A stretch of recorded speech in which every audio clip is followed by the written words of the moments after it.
Good morning. প্রত্যেক দিন আমার মুখটা দেখে দিন শুরু করতে হয়, তো আজকে ভাবলাম বৃষ্টি ভেজা এই সকালটা দিয়ে সকালটাকে দেখিয়ে তোমাদের দিনটা শুরু করি। তো কেমন আছো তোমরা সবাই? আশা করি তোমরা সবাই ভালো আছো, সুস্থ আছো। সুস্থ থাকাটা খুব দরকার, কারণ নিজের জন্য সুস্থ থাকা, নিজের জন্য ভালো থাকা এখন তো মানুষ ভুলেই গেছে, নিজের জন্য সময় বার করা। তো যাই হোক, চলো আমি আমার যাত্রা শুরু করি। এবং আমার যাত্রাটা যেখান থেকে শুরু হয়, আমার গন্তব্যস্থল, এই হচ্ছে আমার গন্তব্যস্থল। তার আগে এসে দেখি আর একজন বেরিয়ে যাচ্ছে আমার রান্নাঘর থেকে। তো দুখানা কড়াইতে প্রায় বসিয়ে দিয়ে গেছি, আর তোমাদের দেখাচ্ছিলাম যেটাই হচ্ছে আমার সকাল থেকে দিনের শেষের ঠিকানা। তো এই দুটো কড়াই আমি বসিয়ে দিয়ে গেছি। একটার মধ্যে তরকারি বসাবো, আর একটার মধ্যেও তরকারি, তবে সেটা আলু পোস্ত। এটা তেতে গেছে, দেখতেই পাচ্ছ। এটার মধ্যে বসাবো আলু পোস্ত। তো এই হচ্ছে আমার আলু ঢেঁড়সের তরকারি, আর এই হচ্ছে আমার আলু পোস্তের আলু কাটা, যেটা আমি চটপট বসিয়ে দেবো। এই যে অলরেডি বসিয়ে দিয়েছি কথা বলতে বলতে। আর এই পাশে হচ্ছে আলু সেদ্ধ, আর তার পাশে হচ্ছে আলু পোস্তটা বসাবো এখন। তো তার জন্য আমার লাগবে হচ্ছে ফোড়ন। আমি এখন খুঁজছিলাম পাঁচ ফোড়নটা, এই যে পেয়ে গেছি। পাঁচ ফোড়নটা অল্প করে দেব। তারপরে আমি দিতে থাকবো হচ্ছে দুটো শুকনো লঙ্কা, গুনে গুনে, বেশি দেবো না, ঝাল এমনি শুকনো লঙ্কার গুঁড়ো দিতে হবে। এই যে দুটো শুকনো লঙ্কা দিয়ে দিলাম। তারপর আমাকে চলে যাচ্ছি আলুতে। আলুটা আমাকে দিয়ে দিতে হবে। আলু দিয়ে দিলাম। আলুটা দেওয়ার সাথে সাথেই আমি তোমাদের দেখাচ্ছিলাম, এটা এই যে এটা চিনি করে ফুটছে পুরো। তো যাই হোক, আলুটা দেওয়ার পরে আমি একটু নুন দিয়ে দিলাম। নুনটা দিলে আর একটু কমে যায়, কাঁটাটা কমে যায় আর কি। তো তারপরে এটাকে ভালো তরকারিতে নাড়িয়ে চালিয়ে এদিকে আমি ঢেঁড়স আলুটা বসিয়ে দিই ততক্ষণে। আর এদিকে আমি তো এই পোস্তের আলুটা মানে এটাকে করছি, দেখতেই পাচ্ছি। এটাকে ভালো করে নুনটা আলুটার সাথে মিশিয়ে দিয়ে তারপর আমাকে শুদ্ধ হাতে ঢাকা, তখন আমি ঢাকা দিতে পারছিলাম না। তখন ঢাকাটা আমাকে ছাড়তে বুঝতে পারছিলাম না যে কতও ঢাকা দিতে হবে। ঢাকা দিয়ে গেলাম, ঢাকাটা দিয়ে দিলাম কড়াইতে, ডান ঢাকা। আর এই হচ্ছে চিংড়ি আর কাতলা, যেটা এক্সট্রাটা। এখানে আমি দেখতে পাচ্ছি চিংড়ি আর কাতলা এই দুটো আমি হলুদ দিয়ে মাখিয়ে রেখেছি। আর আমাদের হবে আজকে যে, আর এটার জন্য আমি পেঁয়াজ টমেটো কেটে রেখেছি, সেটাই তো পেঁয়াজ টমেটোটা আমি কেটে রেখেছি। আর এইখানে সেদ্ধ করে রেখেছি হচ্ছে মুগ ডাল, সেটা পরে দেখাচ্ছি। আর সেদিন হয়েছিল আমাদের হচ্ছে মাছের মাথা দিয়ে মুড়ি ঘন্ট, আর ওখানে কাটলাম রুই মাছ। আর ওই যে কালবোশ মাছটা দেখতে পাচ্ছি, ওটা মা খাবে। তো চলো, নুন হলুদ সকালবেলা উঠে দেখলাম মা মাখিয়ে রেখেছে, তো আর কষ্ট করতে হবে না। আর এখানে চলে এলাম হচ্ছে ডালের প্রেশার কুকারের ঢাকনাটা আমি খোলা ছিল, হাত দিয়ে কষ্ট করে খুললাম। তারপরে দেখতে পাচ্ছি ঢাকনা খুলতে যাচ্ছিলাম না, পুরো লেজে গোবরে হয়ে পারছিলাম না। তারপরে এই হচ্ছে মুগ ডাল। তো মুগ ডাল করেছিলাম সেদিন। আর ওই দূরে আমার হাবু বাবা শুয়ে রয়েছে। হাবু বাবা আমার সাথে সাথেই শুয়ে থাকে, যেখানে আসি ওখানে গিয়ে খালি শুয়ে পড়ে আমার হাবু বাবা। দুটো গ্যাসে দুটো তরকারি বসানো, প্লাস তার সাথে আলু সেদ্ধ বসানো। তারপরে একটু ঘরে এলাম জিনিস রাখতে, এসে দেখছি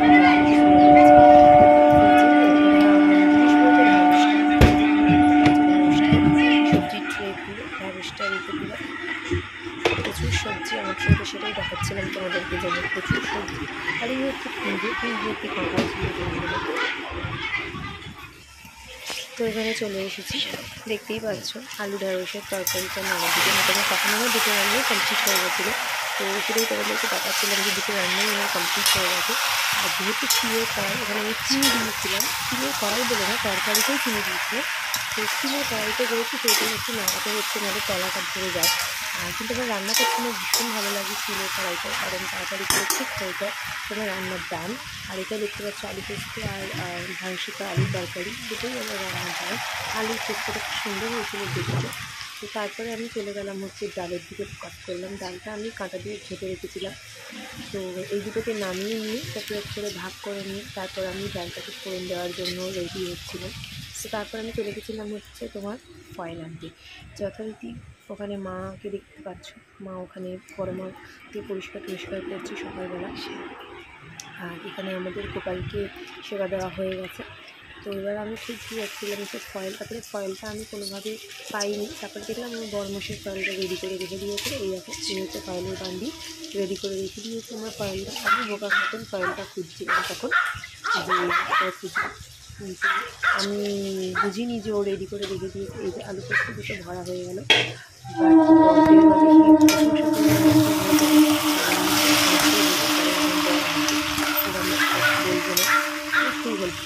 তো চলো আলু তরকারিটা আরেকটু কেটে নিচ্ছিলাম, যাতে চিনিটা মিশেছে কিনা সেটাই দেখার জন্য, যে না আগে মিলেছে।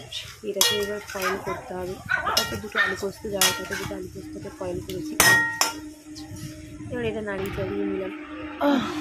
আমি দেখাচ্ছিলাম যে আমার গোপালের সেবা দেওয়া হয়ে গেছে, মানে সকালের মর্নিংয়ের ব্রেকফাস্ট। আর আমার এই গোপালকেও দেওয়া হয়ে গেছে মর্নিংয়ের ব্রেকফাস্ট, যেটা হচ্ছে বিস্কিট আর জল, একটা করে তুলসী পাতা দেওয়া। গোপালের সেবাতে অবশ্যই তুলসী পাতা দেওয়া হবে। তো এবারে কি দেখাচ্ছিলাম তোমাদের। তারপর আমরা অলরেডি দেখতেই পাচ্ছ 1টা বাজে 15 মিনিট বাকি। কালকে সেদিন শনিবার ছিল, তো সেই জন্য গিনিকে স্কুল থেকে 1:30টার মধ্যে আনতে যেতে হবে। যে গিনির রেনকোট, গিনির হেলমেট সমস্ত রেডি। আর ওখানে আমার জিউলি বলছে আমাকে তোরা থাকতে নিয়ে যায়। সকালবেলা আমি স্কুলে গেছিলাম, এখন আমি বাড়ি কী করে চলে আসলাম বুঝতে পারছি না। ওই জন্য উনি চটপট করছে। ওনার অ্যাকচুয়ালি মেইন প্রবলেম হচ্ছে যে উনি বাইরে যান, আসলে অনেকদিন বাইরে যায়নি। তো বাইরে যাওয়ার জন্য তাই আমাকে বলছে তুই নিয়ে যাই। তাই আমি ভিডিওটা করছি, আমার কাছে এসে লেজ মারাচ্ছি যে কী করলে দিদি। আর ওখানে দেখো গরিব ভিকিরি, সে ওখানে বসে আছে জলের বাটির কাছে, মনে হচ্ছে তাকে ফেলে দেয়নি। এই দেখো কত রকমভাবে বলতে বাধ্য হয়ে ওকে আমাকে কোলে নিতে হলো, এবং নিয়ে আমাকে তাকে আয়নায় দেখাতে হলো যে এই দেখো আমি কোলে নিয়েছি। আর সত্যি কথা বলতে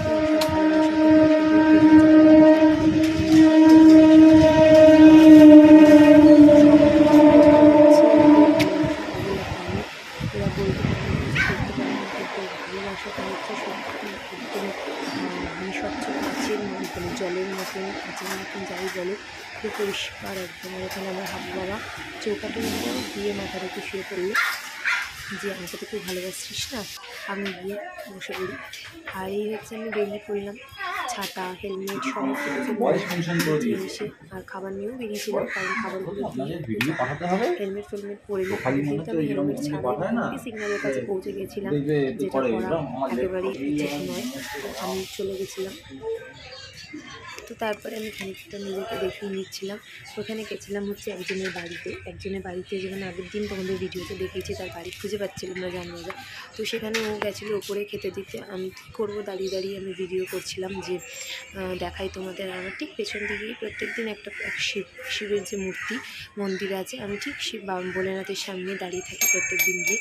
আর ওই গলিটা দিয়ে ও আসবে, ওই গলিটা দিয়ে গেছে। তো যাই হোক, ওই জন্য আমি কাজ করছে না, আমার জল লেগেছিল হাতে। এখানে কি আছে?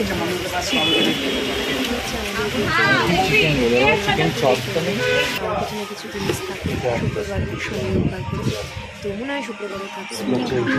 পারছিলাম না, তো যাই হোক, আমাদের যে ফিশ আমরা খেলাম। ভাই এটা তো আমাদের সুন্দরবনের জুটা বানাতে বলেছিল, যেরকম সুন্দরবনের জু হলে ভালো হয়।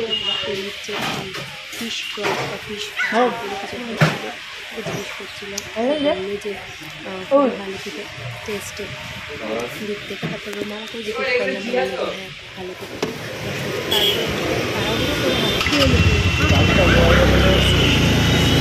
গাড়ি আছে।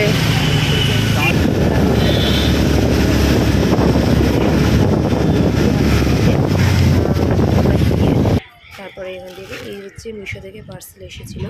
পার্সেলটা তো আমার একটা গেঞ্জি এসেছে, এটা অবশ্যই তোমাদেরকে তো দেখাবো পরে। এই পার্সেলের ভদ্রলোক বৃষ্টির মধ্যে ভিজে ভিজে এসেছে টাকা খুঁজে। তারপরে বললাম রেল স্টেশনের সামনেই যেহেতু নেমেছিলাম, তখন বললাম তাহলে আমরা হেঁটেই চলে যাচ্ছি। তো ওই জন্য আমরা হেঁটেই আসছি পার্সেলটা। তো চলো পার্সেলের মধ্যে কী কী আছে তোমাদেরকে সেটা দেখানোর জন্যই ভাবলাম চলো একটা ভিডিওই করে নেওয়া যাক, এরকম জিনিসটা কী ব্যাপার না ব্যাপার সমস্তটা দেখার জন্য। তো এই হচ্ছে দুটো গেঞ্জি, আর যেটা গরমকালে পরার জন্য। গেঞ্জি বললাম তুই ক্যামেরাটা একটু ধর, আমি পার্সেলটা খুলে নিই তাড়াতাড়ি করে। তো আমি ছিঁড়ে প্রায় খুলছিলাম। জামা মামার। আমার পার্সেলের জিনিস খুলতে ভীষণ ভালো লাগে, তো এই জন্য আমি বসে বসে আর এটা হচ্ছে ব্লু কালার, দুখান ব্লু কালার, এটা হচ্ছে হোয়াইট না, বাহ সুন্দর। অ্যাশ কালারের দুটো গেঞ্জি। তো ভাবলাম অ্যাশ কালার একটা করে খোলো। ব্লু কালারটাই খুলি, কারণ ব্লু কালারটা খুললে তাহলে জিনিসটা যদি দাগও লেগে যায়, যদি পাল্টাতে হয় সেই জন্য। হ্যাঁ তো পাল্টাতে আমার হয়েছে, কারণ এম সাইজ আনা হয়েছিল, মিডিয়ামটা ওর একদম ফিট মিস হয়েছিল, তো আমাকে সেই জন্য পাল্টাতে হয়েছে। জিনিসটা কোয়ালিটি ভীষণই ভালো ছিল আর দেখতে খুব সুন্দর ছিল। তো আমি যেটা এক্সচেঞ্জ করে দিলাম যে না, এল সাইজটা নিলে ভালো হয়, এম সাইজটা ওর জন্য অনেকটাই মা তোমাদেরকে দেখাচ্ছিলাম। তোমরাও বলো যে কালারটা কেমন হয়েছে। তো তারপর আবার একটু সেজে গুজে করে নিলাম, বেরিয়ে পড়ছি। আর এই গেঞ্জিটা দেখতে পাচ্ছি তখন বড় থেকে আমার ধার করে গেঞ্জি করা, ভীষণ ভালো লাগে। তো সেই জন্য আমি ধার করেই গেঞ্জিটা করেছি, যে পরে একটু বেরোচ্ছি।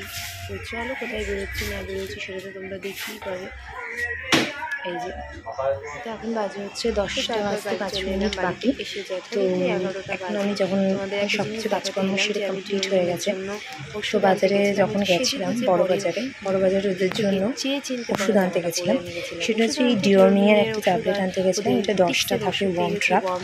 আর হচ্ছে তোমার যেটা আমার মানে বিশেষ করে যেটা দরকার ছিল, কারণ ওদের প্রচুর টিক্সের প্রবলেম হয়ে গেছে, গরম পড়েছে, বর্ষাকালে টিক্সের প্রবলেমটা ভীষণভাবে হয়। তো সেই জন্য এই যে এটা প্রাইস নিয়েছে তোমার 180 টাকা। রিড আনতে গেছিলাম, তো এটা আমি মহামায়া ফার্মেসি থেকে এনেছি বড় বাজারে। তো তোমরা যদি ইন্টারেস্ট থাকো তাহলে আমাকে জিজ্ঞেস করো, আমি অ্যাড্রেসটা শেয়ার করে দেবো তোমাদের সঙ্গে।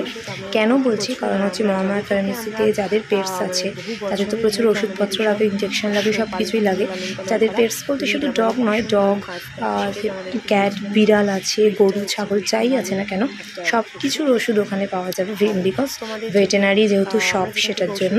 তো ভেটেনারি শপের জন্য সেখানে এই দোকানটাতে প্রচুর মানে হিউজ ডিসকাউন্টে পাওয়া যায়, যেহেতু হোলসেল রিটেল দুটো হিউজ ডিসকাউন্টে পাওয়া যায়। এই তুমি একটা করে মেডিসিন আনতে পারো তাতেও তোমার ডিসকাউন্ট পড়বে, তুমি দুটো করে মেডিসিন আনতে পারো সেটাও ডিসকাউন্ট পড়বে, আর যদি বেশি ওষুধ নাও তাতেও ডিসকাউন্ট পড়বে। কোনো ব্যাপার নেই যে একটা ওষুধ আনলে ডিসকাউন্ট পড়বে না, সেটা হবে না, একটা ওষুধ কিনলেও ডিসকাউন্ট পড়বে। তো এই ধরো এটার দাম রয়েছে 250 টাকা, এটা আমার নিয়েছে 186 ml, ঠিক আছে, 250 টাকা দাম আছে, নিয়েছে হচ্ছে 180 টাকা। তো বুঝতেই পারছো কতটা ডিসকাউন্ট হয়েছে। যেরকম তোমায় বলি, এটার দাম দেখতে পাচ্ছ 490 টাকা, 500 টাকায় 10 টাকা কম। এটা নিয়েছে তোমার 250, 250 টাকা। তো প্রচুর ডিসকাউন্ট, সেই জন্যই বললাম যে কেউ যদি ইন্টারেস্ট থাকো তোমাকে ইনবক্স করো, আমি অ্যাড্রেসটা দিয়ে দেবো। মহামায়া ফার্মেসিতে গুগল সার্চ করলেও পেয়ে যাবে বড় বাজারে, কোনো অসুবিধে নেই তোমাদের। তো এই হলো ব্যাপার। এখন আমাদের রাতের ডিনারটা কমপ্লিট করবো, ডিনারটা কী হবে সেটা তোমাদের লাস্টে দেখাচ্ছি। ভাবলাম এটার একটা কথা তোমাদের সঙ্গে একটু শেয়ার করে দিই, তাই চলো এটা বলার জন্য ভিডিওটা আরও অন করলাম। রয়েছে যারা প্যারেন্টস তারা আনতেই পারে গিয়ে, আর শুধু সেটা নয়। তো এবার চলে এলাম রান্নাঘরে, আবার রাতের ডিনারটা তোমাদের সঙ্গে শেয়ার করতে হচ্ছে হট গার্লিক চিকেন, মাঝে মাঝে যেটা আমরা খাই হট গার্লিক চিকেনটা। আর এই হচ্ছে বাবার জন্য চিকেন ভাজা, কারণ বাবা ওই গ্রেভিটা পছন্দ করে না সেই জন্য। আর এটা হচ্ছে মিক্সড ফ্রাইড রাইস, এগ আছে, চিংড়ি মাছটা দিইনি, চিকেন আছে ইচ্ছে করেই দিই। তো এই হচ্ছে দুটো খাবার। তারপর হচ্ছে চলে এলাম নিজেকে একটু দেখাতে, সকাল থেকে নিজেকে একদমই সেরকমভাবে দেখাতে এলাম। তো থ্যাংক ইউ ভিডিওটা শেষ পর্যন্ত দেখার জন্য এবং আমার এতটা বক তোমরা সহ্য করার জন্য। তো চলো ভিডিও ভালো লাগলে শেয়ার করতে